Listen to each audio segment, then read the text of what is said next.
And I came across a clip, and it was called "Why I Left the Church of Christ." And it was a girl, probably in her late teens, early 20s. But in the end, the main reason seemed to be that she left was that the church put doctrine above people. And as I thought about that, I thought, well, actually, that's the correct thing to do. I mean, the doctrine has to be right, otherwise it doesn't matter how we treat each other, we're not going to go to heaven. But I could also have some sympathy for what she was saying. It's one thing to get the doctrine right, but then there's another layer we need to add to that as far as church life is concerned. And really, that's the layer of love.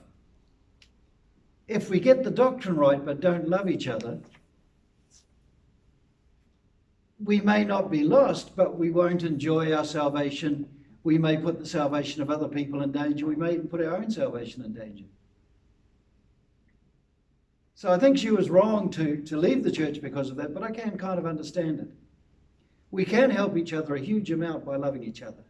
So the lesson I want to bring today, and I may have used this before, I just can't quite remember, but it's around this idea of love. I am still going to finish off the baptism series. I got one more lesson I want to do, but I wasn't able to get it quite ready. So today I want to look at this new commandment that Jesus said he gave us. That's in John 13 and verse 34. A new commandment I give to you, that you love one another, just as I have loved you, that you also love one another. Now, a couple of interesting things in this passage. Jesus says it was a new commandment. In fact, it wasn't a new commandment in one sense at least, because it was given in the Old Testament. I've listed there Leviticus 19 verse 18, where one of the laws that they were to follow was that they would love your neighbour as yourself. And notice there it says, I am Yahweh, or I am Jehovah. I really like that expression. What that means is when he adds the I am Jehovah, it means I'm not going to justify this statement. You just got to do this. So to me, that makes it a very strong law that they had to follow in the Old Testament. I think what makes it new is that Jesus showed us through his life the nature of true love. They were commanded to do it in the Old Testament for sure.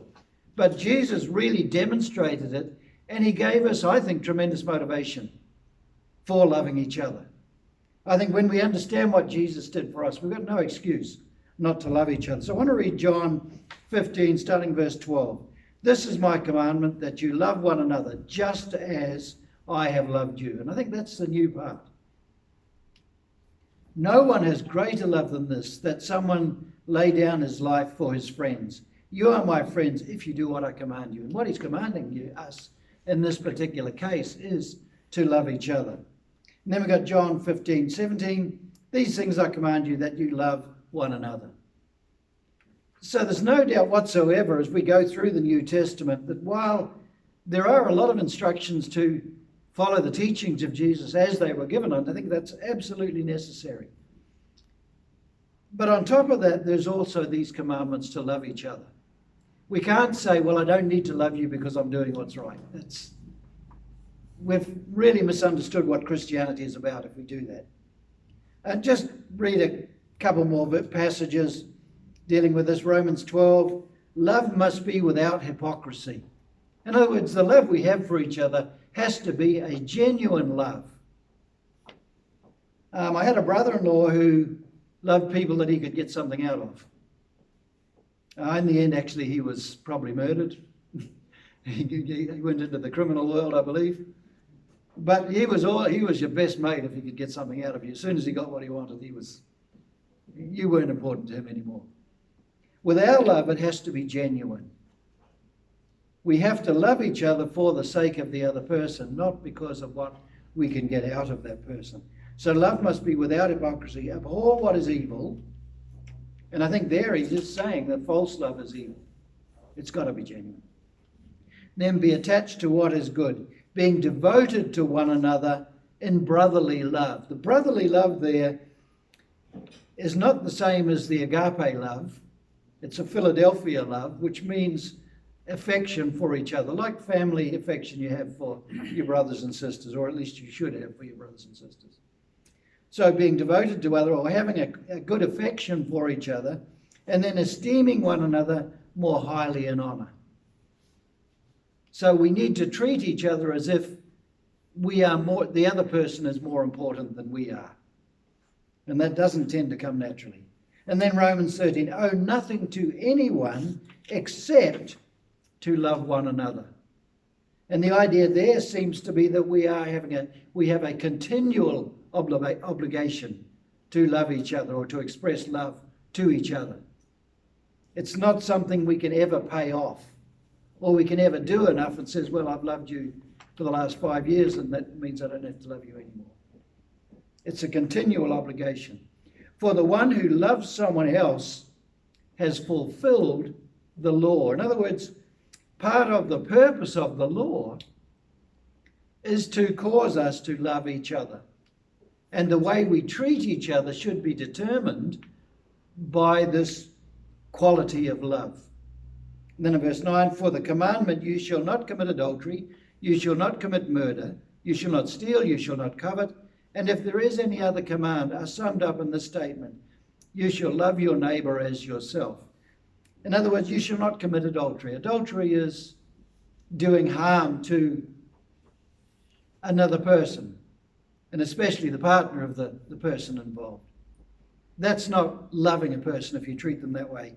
Not commit murder, that's obviously not loving. Shall not steal, that's not loving. You're depriving something of something that is rightfully theirs. You can't say, I'm stealing this because I love you. That just doesn't equate, etc. And if there is any other commandment, are summed up in this statement, you shall love your neighbour as yourself. Very easy to love ourselves. In fact, we very naturally do it. But we are to treat our neighbour. I think here probably it's anyone else. But when he says neighbour in particular, it's the people we come in contact with.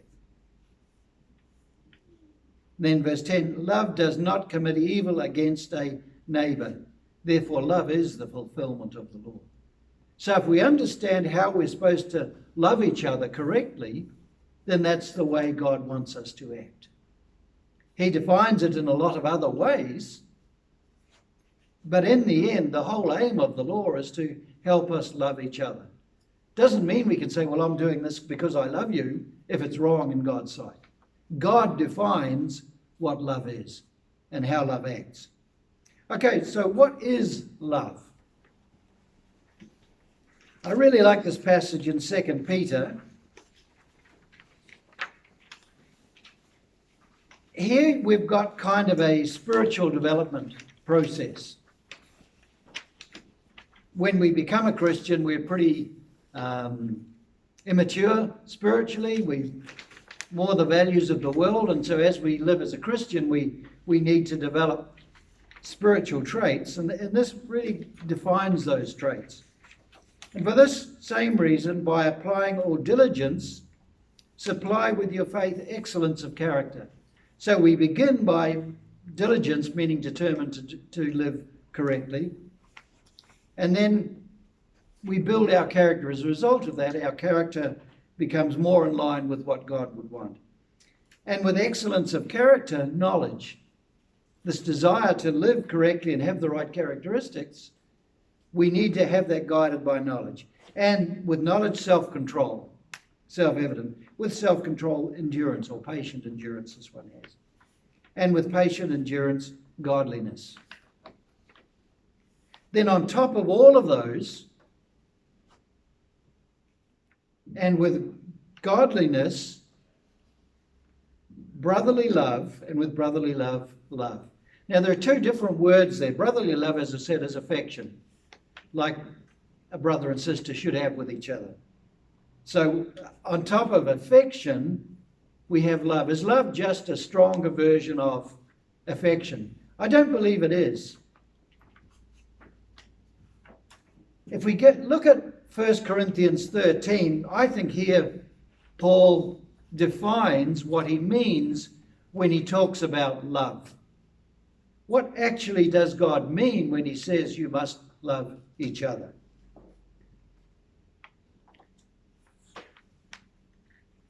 If we look at, well, we'll start at verse 4. No, I won't do that. I'll start in the beginning. If I speak with the tongue of men and of angels, but do not have love, I have become a ringing brass gong or a clanging cymbal. So if I use beautiful language and I say all the right things, but I'm not motivated by this thing called love, actually all I'm doing is making noise. And being a great and eloquent speaker by the world is very well respected. In fact, if you're a great speaker, you'll make a lot of money in this life. But as far as God's concerned, if that great speech is not motivated by love, then it's meaningless to him. If I have the gift of prophecy and I know all mysteries and all knowledge, and if I have all faith so that I can move mountains, but do not have love, I am nothing. Again, these we would normally think of as very impressive and important spiritual characteristics. Have the gift of prophecy, that sounds pretty good to me. Know all mysteries, have perfect knowledge. Can quote every verse of the Bible without any problem at all. Have such a strong faith, I can do anything based on that faith. But if I'm not motivated by love, I am nothing. Then verse 3, and if I parcel out all my possessions, and if I hand over my body in order that I will be burnt, but do not have love, it benefits me nothing. All he's doing here, and he'll continue to do that, especially at the end of this passage, is saying love is more important than all of these things. So from verse 4, he kind of defines what love is. When when God is talking about love, that we've got to love each other, what does he actually mean by that? And we know love can be used in a number of different ways. In the world, pretty often it's equated with sexual activity, and it can be defined in other ways as well. But when God uses the term, when God commands us to do something, to love, what actually is he asking us to do? So in verse 4 through verse 7, he's really defining what he means by this. And it really comes down to the way we act towards each other. How do we treat one another? And to me, when he talks about love, that's what largely he's talking about. The way we treat each other determines to a large extent whether we love each other or not, because that's the evidence of our love. Same with works as our evidence of faith. The way we treat each other is the evidence of whether we truly love each other or not. So love is patient. In other words, it's willing to put up with things or allows time to take care of a problem. Not always wanting to dive in and tell people what we think of them. Love is kind. Love is not jealous. I think that's a good one. Rejoice with those that rejoice and mourn with those who mourn. But don't be envious of what they've got. It does not boast. It's not arrogant. Does not become conceited. Look at someone else's life and say, I'm glad I'm not like them. I'm such a wonderful person. Does not behave dishonorably. It is not selfish. It does not become angry. It does not keep a record of wrongs. And I must admit, in a marriage relationship, that's a difficult one. I think that's one we've got to work on all the time. It does not rejoice in unrighteousness, but rejoices with the truth. So we start there with things that love is. It's patient, kind, but then he goes into what it's not. It's not jealous, it doesn't boast, not conceited, does not behave dishonorably or provocatively, not selfish, not angry, does not keep a record of wrong, does not rejoice in unrighteousness, but then he's got a series of things that it is, but rejoices with the truth, loves the truth, loves to do what is right, and then bears all things, puts up with all things, believes all things, hopes all things, and endures all things. This is love in action towards other people. And what, to a fair extent, it implies is that we're not always going to act the way we should. Therefore, love needs to treat each other this way in spite of the way the other person acts. And I think that's the important thing. The next section, I'm not going to go through all of this because it deals with a lot of stuff that just isn't relevant to what I'm talking about. But the point here is, if there's anything that's eternal in the way we live, or at least in this physical world, it's love. He says love never ends. The miraculous gifts are going to end, knowledge is going to end, etc. But love will never end. Love is above all of those things. And then in verse 13, and now these three remain, faith, hope, and love. But the greatest of these is love. I think one of the biggest challenges in Christianity is to love each other. We don't naturally do that. I mean, I've got some friends I absolutely love. Guys down at the particular service garage, not service station, but a repair garage that I go down, and we joke with each other, and we just get on really well. I always have a great time when I go down there. It doesn't take work to love them. It just naturally happens. We're both sort of like the same things. We've got similar personalities. Somehow the best side of me comes out when I go there. But there's other people, it's hard work. But that doesn't mean as a Christian I shouldn't put in the work. It doesn't say love those who you naturally love. And it doesn't say love those who love you. It just says love. And we know from what we were looking at that means we've always got to treat each other correctly, with affection, with kindness, etc. I'm afraid that just comes with the deal we made with God when we became a Christian. Okay, let's have a look at a few examples of love in action. It's Romans 12. Pay back no one evil for evil. And again, that's a pretty natural way to act. Pay back no one evil. If someone does something bad to you, don't think that gives you the right to do something bad in exchange so that you can get even. Take thought for what is good in the sight of all people. The emphasis there seems to be that because people inevitably will see the way we act, we need to always act in a way that is right and loving. Because even people in the world consider that Christians should be loving people. A lot of times they don't expect them because of bad experiences they've had. But at least they know that that's the right way to act. And if we turn around and publicly act in a way that's spiteful and nasty, that just gives them excuse to disregard Christianity. I think that's the idea there. Verse 18, if it is possible on your part, be at peace with all people. It's not possible in every case to sort out every problem that we face with people. But where it is possible for us, that's what we should be trying to do. That's love. And verse 19, do not take vengeance yourself, dear friends, but give place to God's wrath. For it is written, vengeance is mine, I will repay. In other words, we allow room for God's vengeance and not think we've got to take vengeance for every different thing that people do badly to us.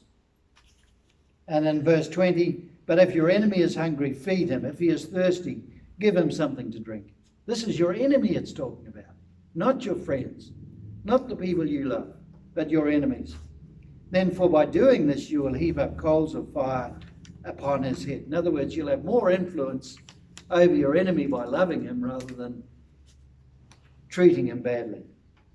Do not be overcome by evil, but overcome evil with good.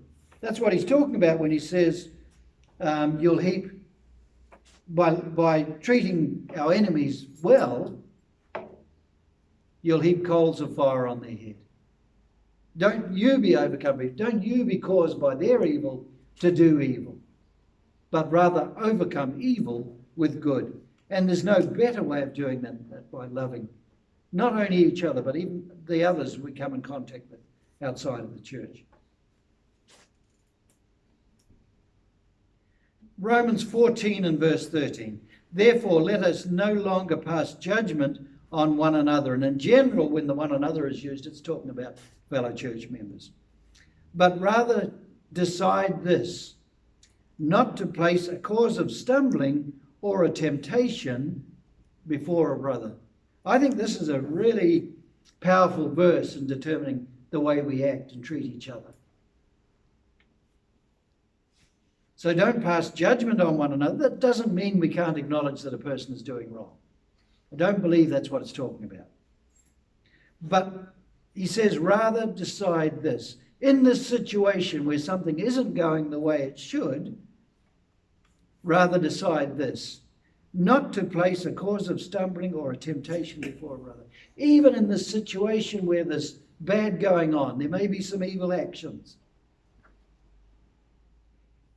Decide not to do anything that may cause that person to stumble spiritually or come up with an excuse to leave the church. I think basically that's what it's saying.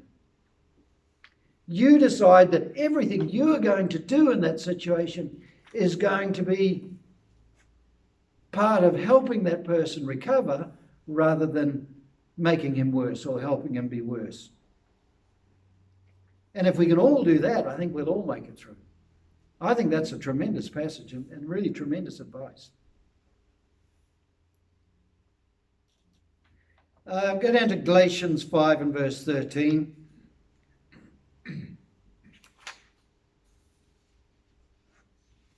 We've already dealt with that. For the whole law is fulfilled in one statement, you shall love your neighbour as yourself. And then in Ephesians 4 and verse 2, putting up with one another in love. And we're looking at love in action, if you like. Ephesians 4:32, become kind toward one another, compassionate, forgiving one another. Okay, Philippians 2:3, do nothing according to selfish ambition or according to empty conceit, but in humility consider one another better than yourselves. Each of you not looking out for your own interests, but also each of you for the interests of others. If a person is going wrong or not doing what is right, that seems to be saying we need to try and figure out how we can bring them back. What is the best thing we can do to help them understand what they're doing wrong and come back? So that's love in action. Primarily, it's not thinking of ourselves, but it's thinking of the other person. So every way we act towards each other is to help that person continue to be faithful in Christ. To me, that's real love. Now, as I've kind of implied, love takes a fair bit of hard work. We're not all lovable. I'm just glad Dee was able to love me. I don't know quite how she managed that, but, it doesn't seem to be hard work for her. But I've also got other people I know don't think much of me at all. So love isn't always easy. It does take work. I think inherently we're selfish people. And in some ways that's not altogether wrong. The most important thing to me and to you has to be that you make it through the judgment. I can't give up my salvation for the sake of you, so you make it through and I don't. The number one most important thing in our life must be that we make it through. So actually loving other people is part of that process of ensuring that I make it. So what are the benefits of putting forth the effort to love each other? 1 Peter 4:8. Above all, keep your love for one another constant, because love covers a large number of sins. We are imperfect beings. I think this implies that God is more inclined to forgive us for our misgivings if we put forth the effort to love one another. Love covers a multitude of sins. And in the end, that's what I want in my life. I want God to be willing to forgive me what I've done wrong. 1 John 3 and verse 14, this is a pretty strong one. The one who does not love remains in death. And that's got to be talking about spiritual love. If you become a Christian but you don't take on this characteristic of love and don't change the way you talk to other or treat other people, especially the brethren, nothing has actually changed in your life. You might have been baptized, but according to this, we're still in spiritual death. Then 1 John 4 and verse 7. Love has been fathered by God. Dear friends, let us love one another, because love is from God. And everyone who loves has been fathered by God and knows God. When we love, we are truly the children of God. In a sense, that's the evidence that we truly are God's children. And then in verse 11, dear friends, if God loves us in this way, we ought also to love one another. We have every reason to love each other because of what God has done for us. Then 1 John 4 and verse 12, if we love one another, God resides in us, and his love is perfected in us. How do we know God? Or in another way of putting it, how can we truly experience God? I think the best way to truly understand God and experience God is when we truly understand this process of love and we're able to do it. Because that's the way God is. That's the closest until after the judgment that we're going to come to truly knowing God, is knowing that love that he's trying so desperately for us to make a part of our life. Now I want to finish off with a section in the 2 Peter 1. We looked at the previous section before where we talked about these spiritual characteristics that we've got to layer onto our life as we grow as a Christian.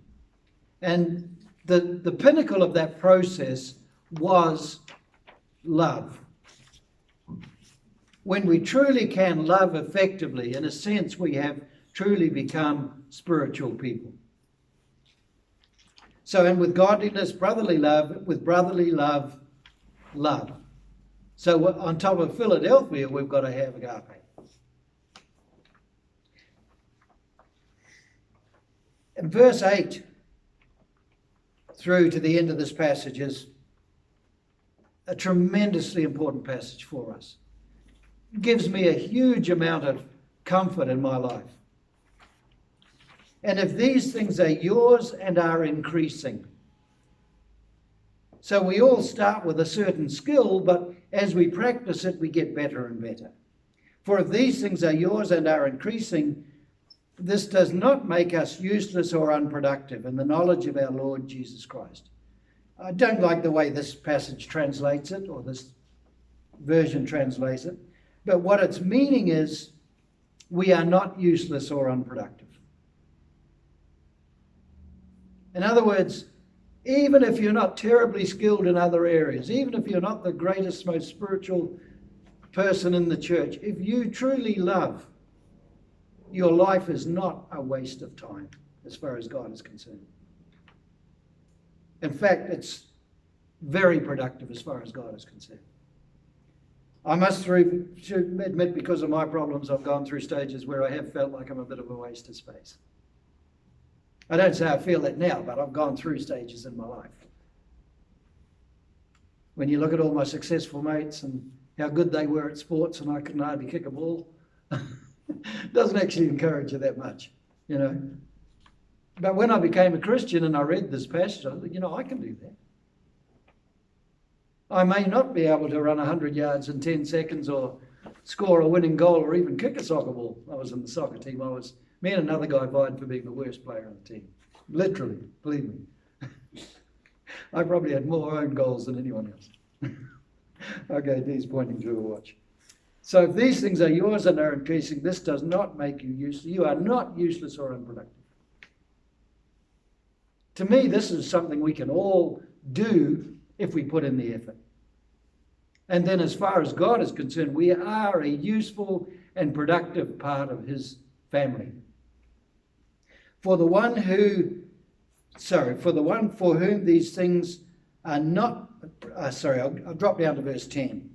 Therefore, brothers, be zealous even more to make your calling and election secure, through this process culminating in love. Because if you do these things, you will never, ever stumble. So to me, the ability to love and the practice of love is essential to our own success as a Christian.